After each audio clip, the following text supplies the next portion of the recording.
Hi everyone, my name is Michael McNally and I'm an Evolve 365 learning strategist with Planet Technologies. In today's video, I'll be showing you how to stay on top of changes in your SharePoint Online document libraries by setting up rules. This feature will soon be the primary option for being notified of changes in your document libraries, as Microsoft will be retiring the current Alert Me functionality in July of 2026. So let's jump in and take a look. Here we are inside of our document library. Now, in order to set up this rule, we'll need to select the three dots option here at the very top and find Automate. When we hover over that option, we'll see Rules. When we hover over that, we'll see a couple other options, and we're going to select Create a Rule. Now, there are four options for us to choose from, but today we want to be notified whenever a new file is added to this document library.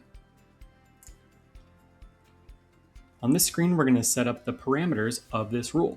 So when a new file is added, always, or if I select that, I can choose if to set up a specific condition based on column values, but I want to set it to always. This means that anytime a new file is added to the document library, it will run the action of this rule, which by default, it'll be set to send an email to, or I have other options to choose from in the dropdown. We'll keep it set to sending an email, and I want it to be sent to me. So whenever I choose that, I'm going to choose the me option. And I'm also going to set a custom message.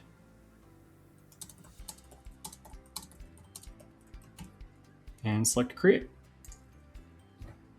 This will take us to the Manage Rules screen, where we can see previously created rules. We can disable a rule from here or delete it. I'm going to close this and add a new file to this document library so we can see the rule in action.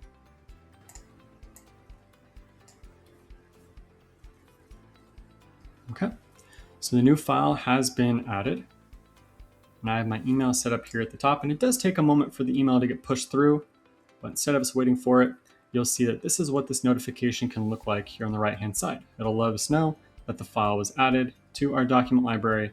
We can click into the properties to view more information about that file and gain access to the location that it was shared in.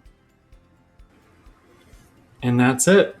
Hopefully you'll learn something new, and we look forward to seeing you in the next video. Have a great day. Take care.